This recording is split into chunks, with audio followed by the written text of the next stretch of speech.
Une des choses pour lesquelles nous devons prier, c'est être au bon endroit, au bon moment, avec les bonnes personnes. Car Dieu nous fera entendre ce que nous avons besoin d'entendre si nous prions pour ça. Restez avec nous dans Jouissez de votre vie.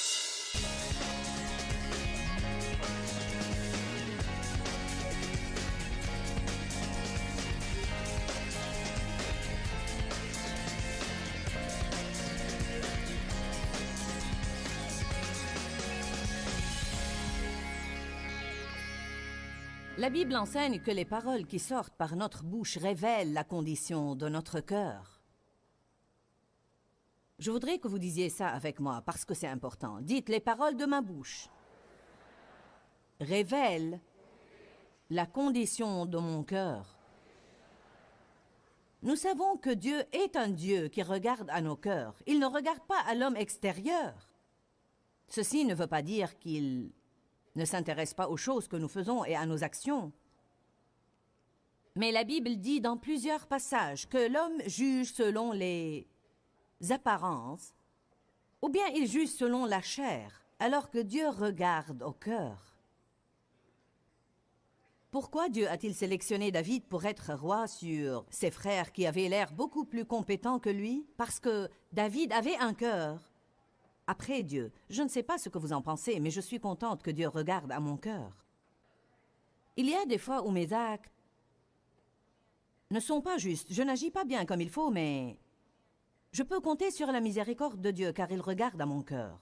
Je ne sais rien à propos de vous, mais j'en suis arrivée à un point dans ma vie où je ne voulais plus ce qui n'était pas vrai. Écoutez-moi, parce que je crois que le monde a besoin de voir quelque chose de vrai. Et je crois que nous devons être vrais, et non pas des prétendants et des hypocrites. Et je crois qu'il y a beaucoup de choses que nous ne connaissons pas à propos de nous-mêmes. Je crois que notre cheminement avec Jésus et le ministère de l'Esprit Saint dans nos cœurs nous révèlent d'une façon continuelle toutes les tromperies dans notre vie. Satan est menteur.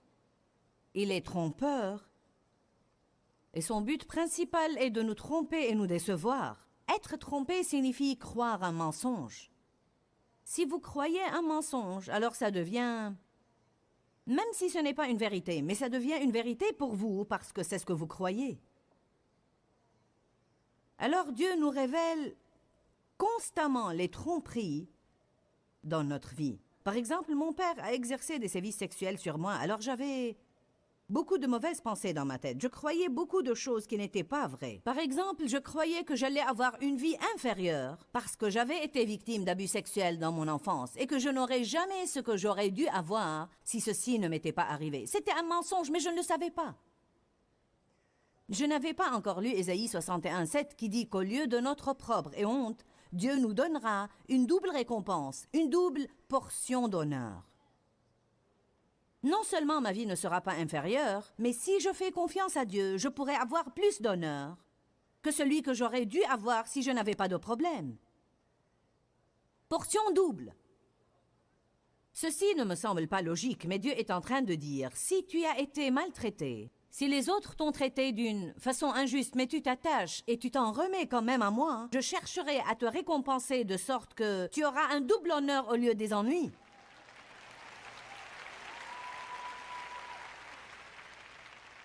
Je n'exagère pas, croyez-moi. C'est la vérité.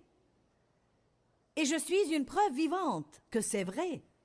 Vous ne comprenez pas vraiment, dans le naturel, comme ce que je suis en train de faire semble ridicule. Vous ne comprenez pas vraiment que je ne suis pas qualifié pour faire ça. Des millions de personnes entendent ma voix quotidiennement. Écoute tout ce que je dis et crois tout ce que je dis et écoute et suive mes conseils dans le monde entier. J'ai fait seulement des études secondaires. J'ai été victime de sévices sexuels. Et je vous dis que je n'ai pas beaucoup de talent et de dons, mais j'ai beaucoup de bon sens et je crois que ceci est un don vraiment précieux. Je ne fais pas beaucoup de choses stupides dans ma vie et ceci est bien. Mais en fait, j'ai une bouche et j'ai le don de communiquer. Mais la chose principale est que j'aime Dieu de tout mon cœur et je veux que sa volonté soit faite dans ma vie et je suis prête à faire face à tout ce qui n'est pas juste en moi. Je suis même prête à en parler. La vérité seule vous affranchira. Ce n'est pas la vérité des autres qui m'affranchira, mais c'est ma propre vérité. Nous avons tous notre propre vérité personnelle que nous devons voir. À cause de ce qui m'est arrivé dans mon enfance, j'avais peur d'être rejetée. Et la crainte d'être rejetée a influé, en fait, sur ma perception. Par conséquent, si j'étais en relation avec quelqu'un et ce dernier ne me montrait pas une grande appréciation, je me sentirais rejetée et je le croirais vraiment, alors que dans bien des cas, ce ne serait pas la vérité. Est-ce que cela est clair pour vous? Par exemple, avez-vous jamais été en compagnie de quelqu'un et vous avez pensé « il ne m'aime pas ». Vous avez commencé à penser « il ne m'aime pas ». Eh bien, ceci pourrait être totalement faux. En fait, nous croyons parfois que les gens se font des idées à propos de nous, alors qu'ils ne sont même pas intéressés par nous, et encore moins pensent à nous. Nous pensons toujours « il est en train de me juger », « il ne m'aime pas » ou « il parle de moi », alors qu'il ne pense même pas à nous. Mais nous souffrons à cause des mensonges que Satan nous dit. Il nous dit ces mensonges et nous commençons à y méditer et à les faire tourner encore et encore dans notre tête. Nous commençons à y penser et parfois nous pensons aux choses inconsciemment. En d'autres termes, nous pensons aux choses mais d'une façon tellement vague que nous ne nous rendons pas compte qu'elles ont une incidence sur notre vie et elles deviennent des pensées et des attitudes que nous adoptons. Une des façons dont nous pouvons découvrir ce qui se passe à l'intérieur de nous, je ne veux pas que vous ratiez ça aujourd'hui, consiste à apprendre à écouter ce que nous disons. Parce que Matthieu 12 dit, c'est de l'abondance du cœur que la bouche parle.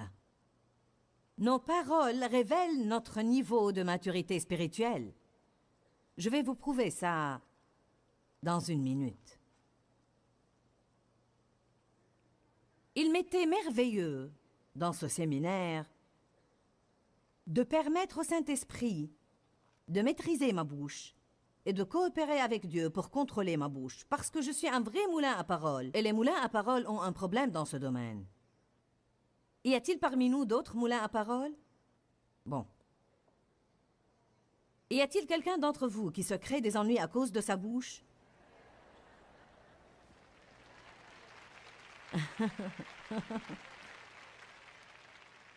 Seigneur, aie pitié de nous. J'avais à travailler sur ça avec Dieu dans ma vie. Mais j'essayais dernièrement parce que le Saint-Esprit me conduisait dans un nouveau tour. Avez-vous jamais remarqué que Dieu vous apprend quelque chose pour un moment, il passe à autre chose, puis il revient à cette première chose que vous avez cru déjà régler et vous découvrez qu'elle ne l'est pas? J'essayais d'écouter ce que je disais. Il est étonnant combien de fois quelque chose pourrait aller mal et nous voulons immédiatement trouver quelque chose ou quelqu'un à qui attribuer la responsabilité.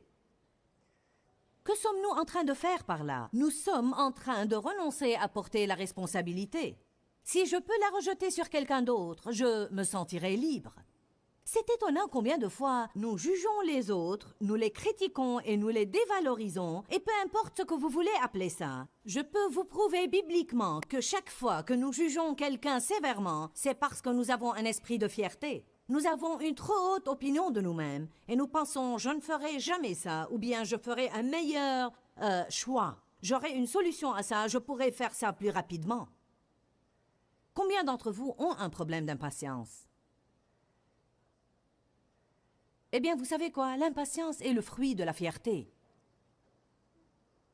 Car nous croyons que nous ne sommes pas censés attendre. Quelqu'un comme moi n'attend pas. Je veux ça et je le veux maintenant. Si vous ne bougez pas aussi rapidement que je le veux, alors vous avez un problème. Comment pourriez-vous être aussi lent? Et comment pourriez-vous être aussi stupide? Allez, je vous dis la vérité. Je veux voir quelques sourires ce matin. Montrez-moi votre approbation d'un signe de tête. Pas comme si je me tenais là à vous raconter une histoire triste. Je veux que vous soyez d'accord avec moi. Amen?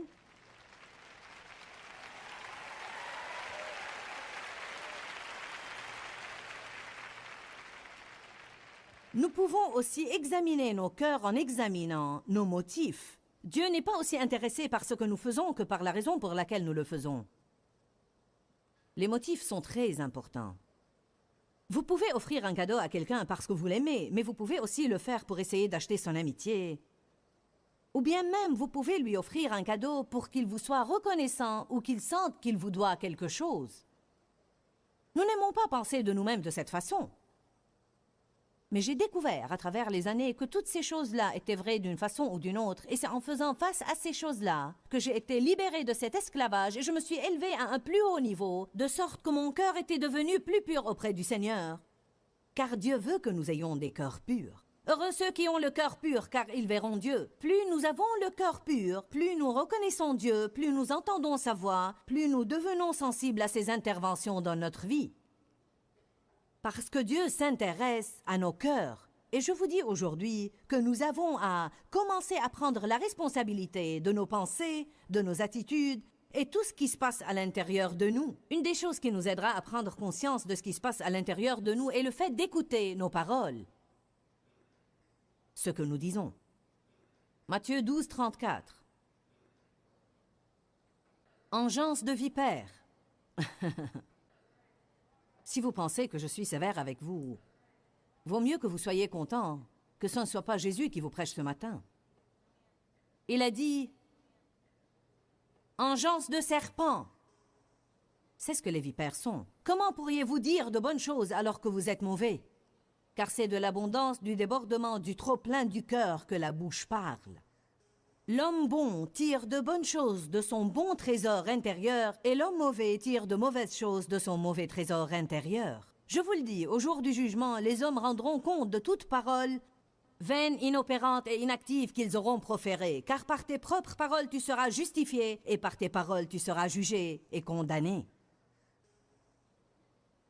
Je crois que tous les jours de notre vie, nous rendons compte de nos paroles. Je ne crois même pas que nous attendons le jour du jugement. Je veux dire par là que je crois vraiment en ce que la Bible dit dans Proverbe 18, 21, que la mort et la vie sont au pouvoir de la langue. Je crois que les paroles sont des conteneurs de puissance, et elles portent une puissance soit négative, soit positive. Elles portent une puissance soit créative, soit destructive. Si je dis ce qui est juste, j'obtiendrai de bons résultats, et si je dis ce qui est faux, j'obtiendrai de mauvais résultats. Et nous payons vraiment pour nos paroles. Et si je disais ça autrement, je dirais, nous mangeons nos propres paroles. Tout d'abord, je crois que ce que nous disons sort d'ici, puis passe par là, pénètre par nos oreilles, et ensuite arrive jusqu'en notre esprit. Nous lirons Proverbe 18, 21 dans un instant. Jacques 3, verset 2. Ouvrez vos livres. Jacques chapitre 3, verset 2. Cela faisait quelque temps que je n'avais pas lu cette écriture, mais quand je l'ai lue pour préparer ce message, j'ai pensé « Waouh !» Elle dit « Car nous bronchons tous et nous commettons des fautes de plusieurs manières. Si quelqu'un ne commet point d'écart en parole, la Bible amplifiée dit « Si quelqu'un ne commet jamais des fautes dans ses paroles, c'est un homme parfait de caractère, bien développé, capable de maîtriser aussi son corps tout entier. » Il dit « Si quelqu'un peut en arriver au point où il n'offense pas Dieu, où il n'offense pas les hommes par ses paroles, alors il est complètement et totalement mûr spirituellement. Il est en fait mûr, parfait, et il ne manque de rien. » Quelqu'un devrait dire « Waouh !» Nous nous rendons compte maintenant que nous sommes tous en train d'être transformés pour atteindre la perfection quand Jésus reviendra pour nous prendre. Et heureusement, tout ce qui n'est pas parfait et qui devrait changer, la Bible dit que ce sera changé en un clin d'œil. Alléluia! J'attends ce clin d'œil avec impatience. Parce que parfois, je me lasse de me débattre tout le temps. Mais nous changeons avec le temps si nous ne nous lassons pas et nous persévérons. La Bible dit qu'au fur et à mesure que nous lisons la parole, nous sommes transformés en l'image de Dieu. Et après avoir assisté à cette conférence, vous allez devenir plus glorieux dans votre comportement que vous ne l'étiez quand vous êtes venu ici. Vous allez voir des changements, vous allez agir différemment, vous allez penser différemment. Vous serez capable de maîtriser vos paroles pour quelque temps et ensuite vous aurez besoin d'entendre cela encore une fois. Parce que nous apostasions non seulement dans le domaine du salut. Mais ça va, c'est normal, et c'est pourquoi Dieu a désigné des prédicateurs et des enseignants. Une des choses pour lesquelles nous devons prier, c'est être au bon endroit, au bon moment, avec les bonnes personnes. Car Dieu nous fera entendre ce que nous avons besoin d'entendre si nous prions pour ça. Si quelqu'un ne commet pas des écarts en parole, n'offense ni Dieu ni les hommes par ses paroles, alors il est totalement et complètement mûr. Les paroles de nos bouches révèlent clairement le niveau de notre maturité spirituelle. Peu importe combien nous sommes pharisaïques, peu importe combien d'actes religieux nous faisons, peu importe à quelle fréquence nous allons à l'église, nous pourrions même citer le livre des psaumes chapitre par chapitre. Et puis aussi citer par cœur tout le livre des proverbes. Nous pouvons faire de bonnes œuvres et faire partie d'un comité religieux, mais la seule chose qui prouve vraiment notre niveau de maturité spirituelle sont les paroles de notre bouche. Parce qu'elles révèlent ce qui se passe dans nos cœurs. Jacques chapitre 1. Retournez une page. Verset 27 prouve ce que je viens de vous dire. Il parle de la religion exprimée par des actes extérieurs. Verset 26, excusez-moi. Il est dit, si quelqu'un croit être religieux et respectueux des manifestations extérieures de sa foi, sans tenir sa langue en bride, trompe son propre cœur, et sa religion est morte, vaine, futile et stérile. Il dit, si nous croyons que nous sommes spirituels parce que nous faisons de bonnes œuvres, nous allons à l'église, nous pouvons citer des écritures et nous avons des autocollants, des pins Jésus en strass et des magnétophones. Allez maintenant.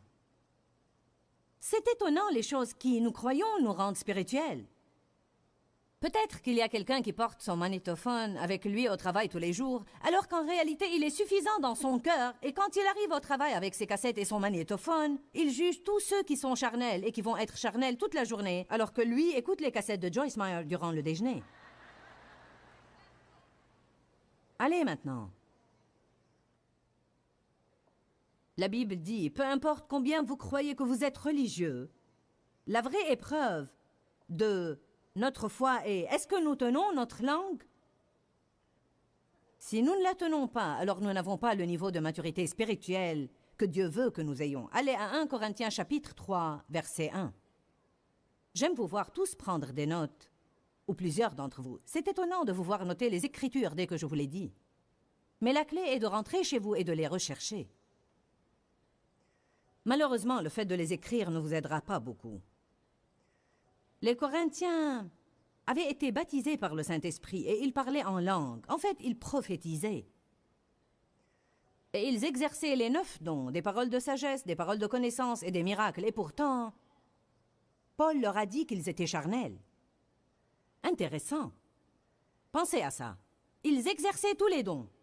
Ils voyaient de puissantes guérisons, des miracles, des prophéties. Ils parlaient en langue et les interprétaient. Puissance. Mais Paul leur a dit, vous êtes charnels. Comment les a-t-il jugés ainsi? Je vous dis la même chose. 1 Corinthiens 3.1, je n'ai pas pu m'adresser à vous comme à des hommes spirituels. J'ai dû vous parler comme si vous étiez des hommes charnels, des êtres en chair, des hommes livrés à eux-mêmes. J'ai dû vous parler comme des petits-enfants dans la foi en Christ.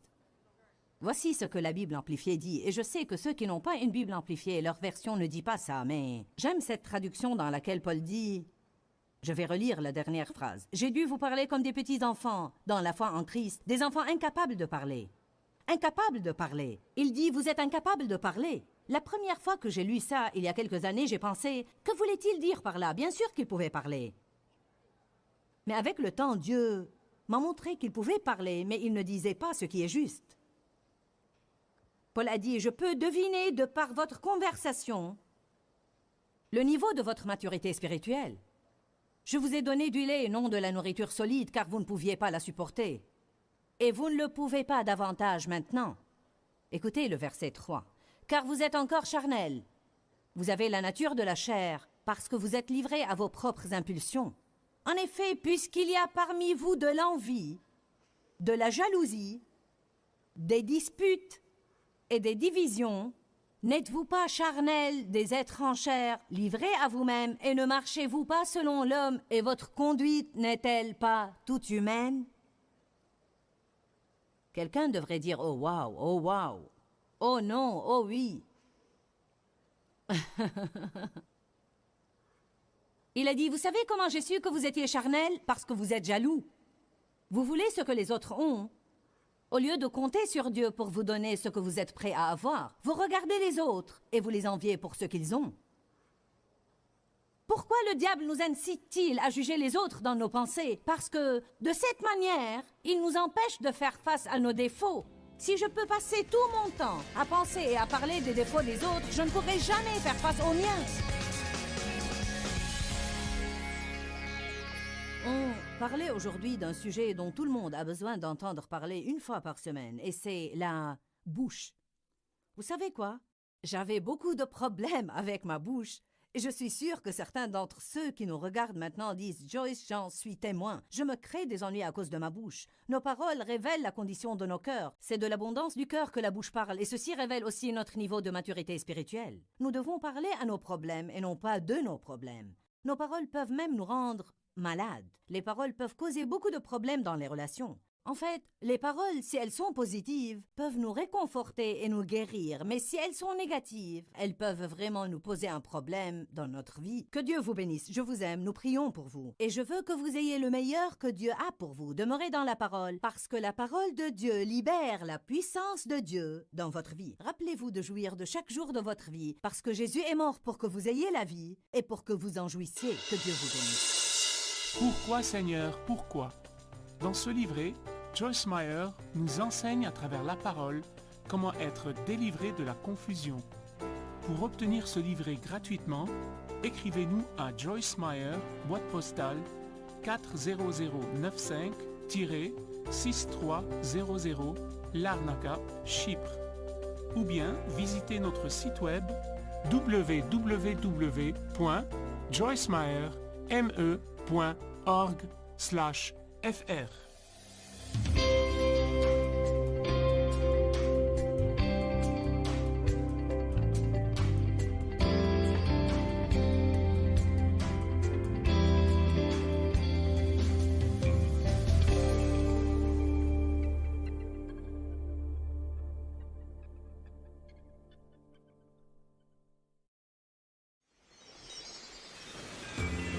Qu'est-ce qui est dit? N'entrez pas dans des disputes stupides, en essayant de dire à tout le monde ce que vous savez quand en vérité vous ne savez rien. Restez avec nous dans Jouissez de votre vie.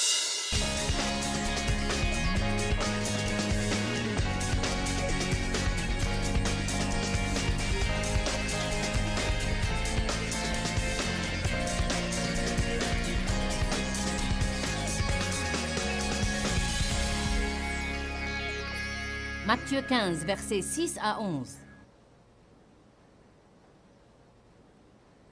Nous devons être si prudents de prendre une attitude religieuse. Une autre façon de parler de l'attitude religieuse, c'est l'orgueil spirituel. Comme quoi, nous sommes beaucoup plus avancés que les autres, et beaucoup plus mûrs, ou bien que nous connaissons beaucoup plus. Alors, au profit de votre tradition, les règles transmises par vos ancêtres, vous annulez la parole de Dieu en la privant de sa force et en la rendant sans effet, prétendant et hypocrite. Ésaïe a prophétisé de vous en toute vérité quand il a dit « Ce peuple s'approche de moi de la bouche et il m'honore des lèvres, mais son cœur me tient à distance et est éloigné de moi. Je vous dis que c'est en vain qu'il m'honore, en enseignant comme précepte les commandements des hommes. » Et Jésus a appelé à lui la foule et lui dit « Écoutez et saisissez et comprenez cela. » Et la chose qu'il veut que nous comprenions vient après et nous ne devons pas la rater. Ce n'est pas ce qui en...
bouche qui pollue et souille l'homme, c'est plutôt ce qui sort de la bouche. Voilà ce qui pollue et souille l'homme. Je suis contente que quelqu'un a compris ça.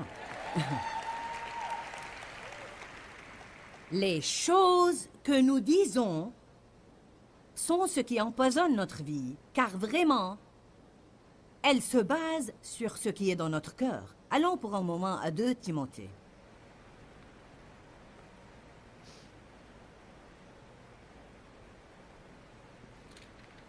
Nous parlons des paroles de notre bouche et de nos attitudes envers les autres et comment l'apôtre Paul a dit « Je sais que vous êtes charnels car vous avez de l'envie, vous avez de la jalousie, vous avez des conflits et des divisions. Vous vous querellez, vous vous disputez, vous ne pouvez pas vous entendre. » Y a-t-il quelqu'un ici qui dirait qu'il pense que c'est un défi que de s'entendre avec les gens dans les relations?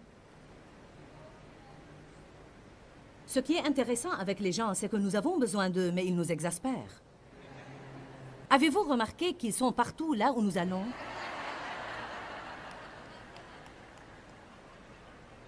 Je me suis rendu compte que j'avais un problème dans les années 70. Lorsque Dieu avait d'abord vraiment touché ma vie et que j'étais entrée dans une relation sérieuse avec lui. J'aime toujours clarifier cela car j'étais chrétienne depuis des années mais pas sérieuse. Dieu a touché ma vie dans les années 70 et j'ai commencé à ne pas mâcher mes mots pour ainsi dire et à m'adonner au service de Dieu à 100% de tout mon cœur. Pour ce faire, j'ai dû apprendre des choses sur mes vérités et j'ai commencé à remarquer que quand j'étais seule à la maison toute la journée, je me sentais spirituelle. J'écoutais mes enregistrements et j'écoutais ma musique et Dieu soit loué, Alléluia, gloire à Dieu, oh. Je priais en langue et j'étais si spirituelle, gloire à Dieu. Mais quand quelqu'un rentrait à la maison, je devenais une autre créature.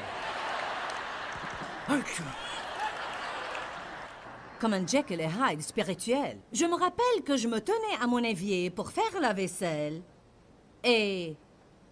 Supposons que mon évier était là. La porte par laquelle les enfants entraient était là, car ils entraient par la porte du garage et entraient à la cuisine. Lorsqu'ils rentraient à la maison de l'école le soir, disons juste que quelqu'un d'eux a laissé tomber ses livres. « Qu'est-ce qui te prend? Tu ne peux même pas tenir debout et marcher comme il faut !»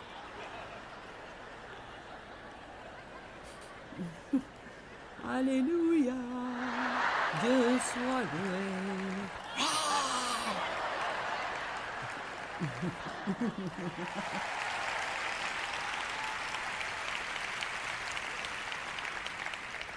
Ensuite, Dieu a commencé à me révéler une chose avec les années qui passaient. J'ai dit, Dieu, quel est mon problème? Il a dit, tu es comme un autocuiseur. Vous savez ce qu'est un autocuiseur? Ma mère se servait toujours d'un autocuiseur quand j'étais jeune. J'avais peur de cette chose-là. Car elle me disait, ne le touche pas. Si tu le touches, il va exploser. Ce petit truc au-dessus... La vapeur qui sortait...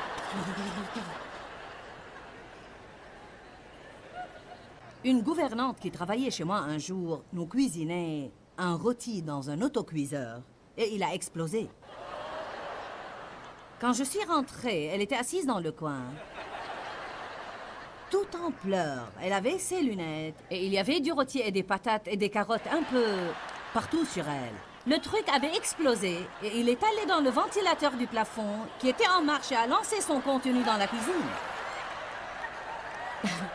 Je n'avais jamais vu un tel gâchis. De la graisse au plafond, de la graisse par terre, de la graisse sur les murs. La gouvernante avait de la graisse dans ses cheveux. Il y en avait sur ses lunettes.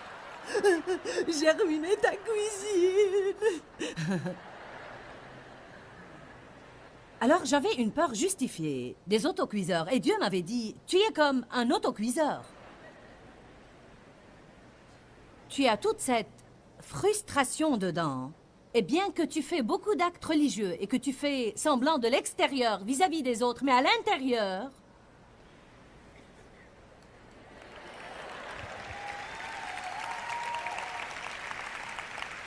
vous savez quoi? Vous pouvez venir à l'église avec quelqu'un avec qui vous êtes fâché Et vous pouvez regarder les hymnes sur le rétroprojecteur et vous pouvez lever vos bras. Vous pouvez même danser un gig. Nous venons avec des louanges à la maison. Je ne vais pas être affecté. Connaissez-vous cet hymne là-haut?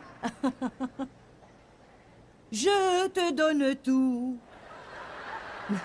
Est-ce qu'on ne se sent pas spirituel quand... Je me sens spirituel quand... je chante « Je te donne tout ». Je faisais ça et je me tenais à côté de Dave en pensant... S'il pense que je vais lui cuisiner quoi que ce soit pour manger, il va être sûrement déçu.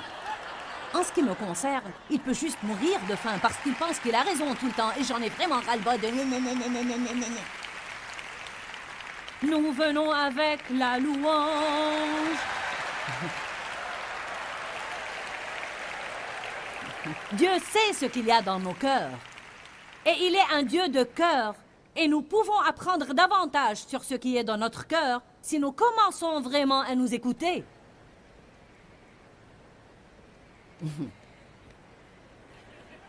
Quand nous nous écoutons faire des commentaires, jaloux comme quelqu'un qui dit « Oh, écoute, as-tu vu la nouvelle voiture de Sir Brown? Regarde, elle s'est juste acheté une Cadillac toute neuve ou une Lincoln ou une jolie Lexus. » Eh bien oui, mais ce n'est pas un très bon témoignage que de conduire une voiture comme ça. Après tout, elle est dans le ministère. Et ce n'est vraiment pas bien. Quelqu'un va probablement penser qu'elle utilise les offrandes pour s'acheter une jolie voiture. Oh, tais-toi. Qu'est-ce que...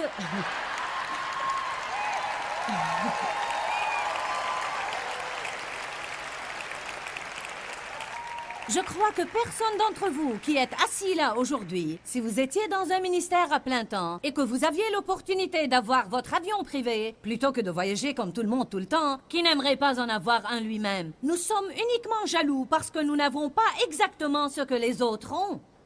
C'est une chose pourrie à l'intérieur de nous que Dieu veut faire sortir, car nous n'allons pas rendre compte de quelqu'un d'autre lorsque nous nous tiendrons devant Dieu. Chaque homme rendra compte de lui-même, pas de quelqu'un d'autre.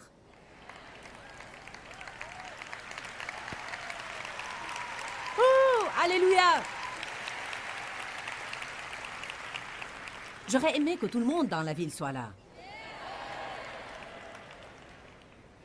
2 Timothée 2, 23. Mais rejette, et la Bible amplifiée dit, ferme ton esprit contre. Ferme ton esprit contre. Nous avons parlé la veille de rejeter les imaginations erronées, que quand des pensées erronées viennent à nous, nous devons ne pas les laisser demeurer, nous devons changer d'avis et penser à autre chose. Ferme ton esprit contre n'est rien à faire avec les controverses insignifiantes, mal informées, peu édifiantes et stupides sur des questions d'ignorants, car elles encouragent des conflits et font naître des querelles. Je ne l'invente pas, c'est ce qui est dit. Qu'est-ce qui est dit? N'entrez pas dans des disputes stupides en essayant de dire à tout le monde ce que vous savez quand en vérité vous ne savez rien. Nous mourrons d'impatience de voir quelqu'un se taire pour pouvoir lui raconter ce que nous savons. Eh bien, laissez-moi. Parfois, j'attends juste que quelqu'un respire pour prendre le contrôle de la conversation. Vous devez vous demander si vous allez déjeuner avec des gens, pourquoi tous les autres finissent leur repas et vous n'avez mangé que 2 bouchées.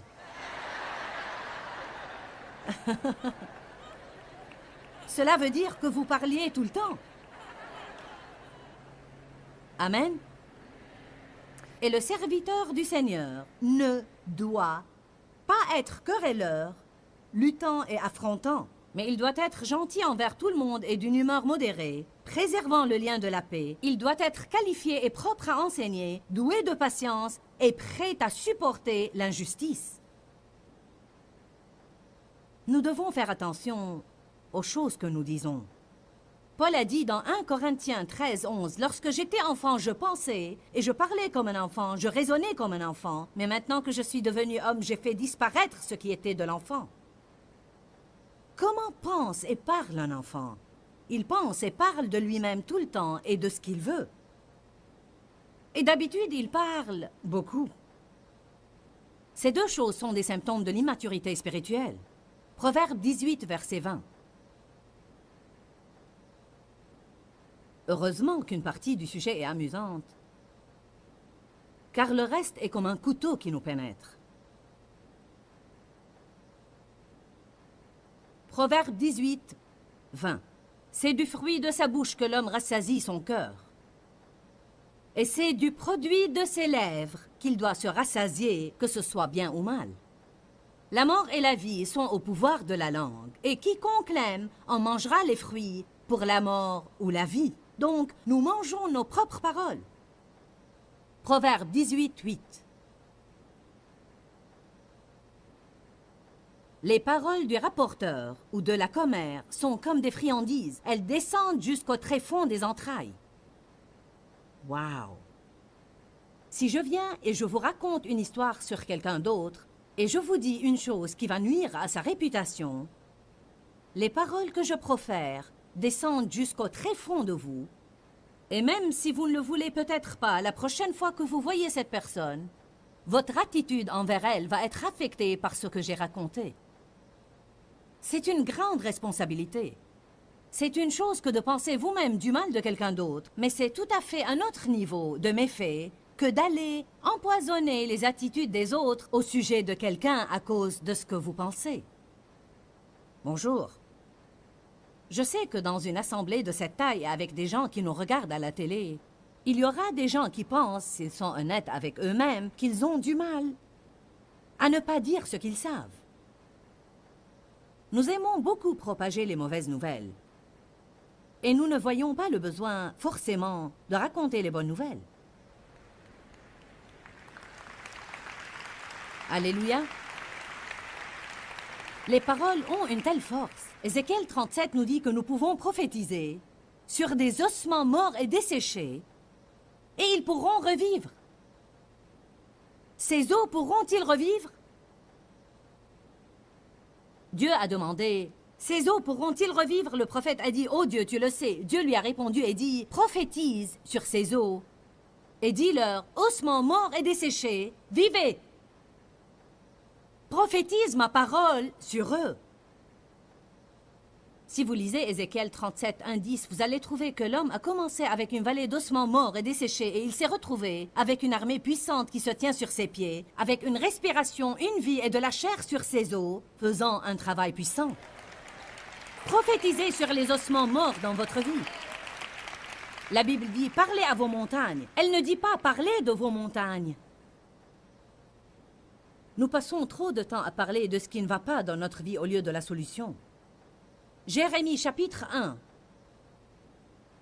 versets 5 à 7. Dieu avait un projet pour Jérémie. Et la Bible dit, « Avant que je t'eusse formé dans le ventre de ta mère, je te connaissais et je t'ai établi en tant que mon instrument choisi. » Et Jérémie a dit, « Ah, Seigneur éternel, je ne peux pas faire ça car je suis un enfant. » Et Dieu répondit, « Jérémie, ne dis pas.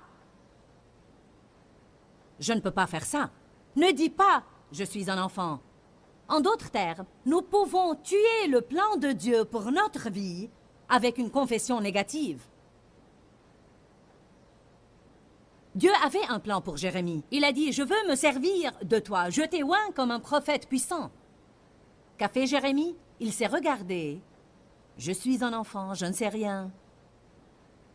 Les gens vont me juger et me critiquer. « Oh Dieu, je ne peux pas faire ça. Je ne peux pas faire ça. Je suis un enfant, je le suis. Je n'ai pas assez d'argent. Je n'ai pas assez de ça. Je n'ai aucune aide.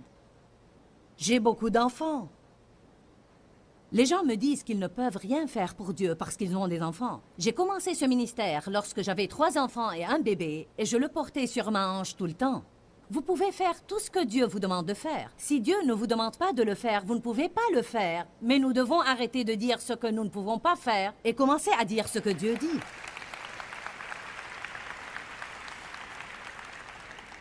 Je veux le dire de nouveau. Veuillez à ne pas tuer le plan de Dieu dans votre vie en laissant les paroles négatives sortir de votre bouche tout le temps.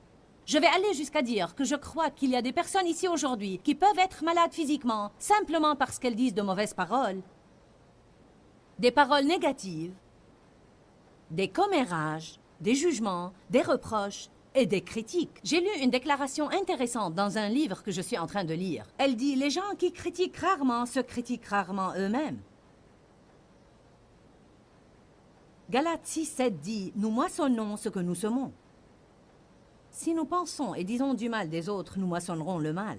Il se peut même que nous ouvrions la porte aux maladies ou aux problèmes.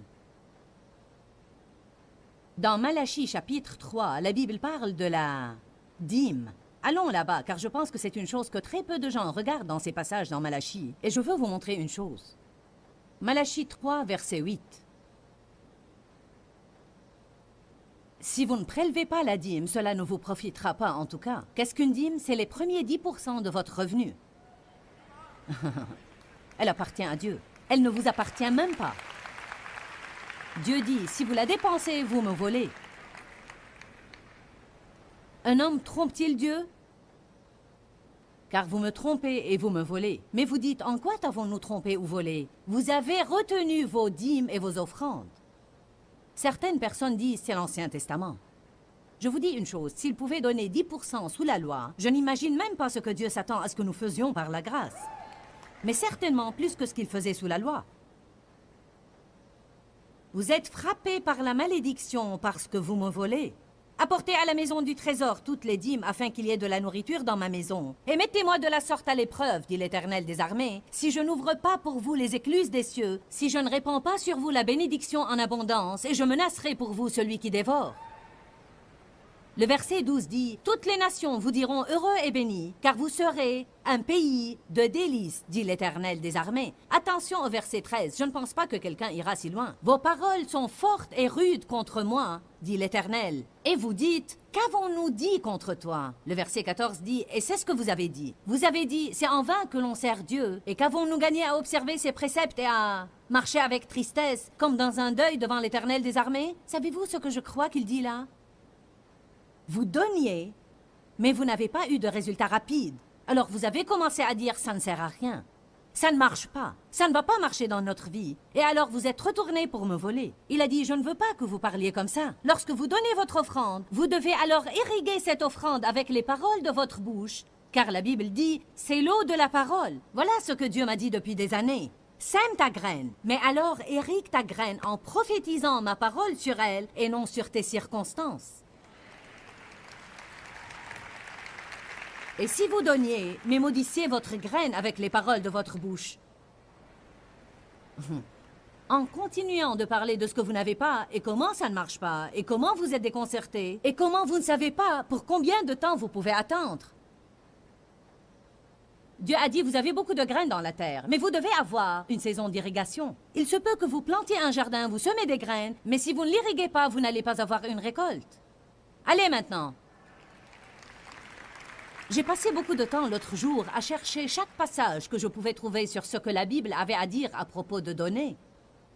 J'ai fait une liste de confessions et j'ai passé des semaines à confesser ces passages sur ma graine et je voyais les offrandes que j'avais données comme un jardin que j'avais planté et je confessais ces choses. Donnez et il vous sera donné une bonne mesure, serrée, secouée et qui déborde. J'ai voulu citer ce passage que le pasteur Don a utilisé quand il a parlé des offrandes.